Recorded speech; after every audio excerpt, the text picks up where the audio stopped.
ஓம் சாந்தி. Mamma ஓம் என்ற ஒலியை எழுப்பினாலும் சரி, பாட்டு பாடினாலும் சரி, ஒண்டர்ஃபுல்லாக இருக்கும். உலகத்தில் பாபாவினுடைய அட்ராக்ஷன் அனைவரையும் கவரும் விதம் வேறு விதமாக இருந்தது. ஆனால் மம்மாவை பார்த்த பிறகு அநேக குமாரிகள் சரண்டர் ஆகிவிட்டனர். பல குமாரிகள் மம்மாவை பார்த்தே வந்தனர். மம்மாவிடம் அப்படிப்பட்ட மாற்றம் வந்ததல்லவா? அதை ஒவ்வொருவரும் தெரிந்துள்ளனர். இப்படிப்பட்ட மாற்றங்கள் மம்மாவிடம் வந்ததால் அவரிடம் ஆன்மீக கவர்ச்சி வந்தது.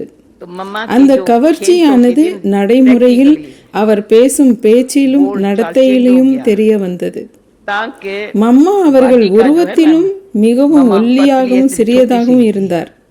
ஆனால் ஒரு வருடத்திற்குள்ளாக அவர் அம்மாவை போல காணப்பட்டார். நான் 1.5 வருடங்களுக்கு பிறகு யஜ்ஞத்திற்கு வந்தேன். 1.5 வருடங்களுக்கு பிறகு குயின் மதர் மம்மாவை சந்தித்தாயா என்று என்னிடம் கேட்டார். யாரை மம்மா என்று அழைக்கிறார் என்று நான் நினைத்தேன். ஒருவேளை பிரஜேந்திர தாதியை சொல்கிறாரோ அல்லது பாபாவின் யசோதா அம்மாவை சொல்கிறாரோ என்று நினைத்தேன். யாரை மம்மா என்று கூறுகிறார் என்று எனக்கு புரியவே இல்லை. ஆனால் மீண்டும் என்னை பார்த்து மம்மாவை சந்தித்தாயா என்று கேட்டார். நல்லது. பிறகு அவர் என்னை மம்மாவிடம் அழைத்து சென்றார். மம்மா என்னை அவ்வாறு சந்தித்தார். ஆனால் ஏற்கனவே அவரை எனக்கு தெரியும். அப்போது அவர் சாதாரண பெண்ணாக இருந்தார். மம்மாவினுடைய பர்சனாலிட்டியை பார்த்து ஆச்சரியம் அடைந்தேன்.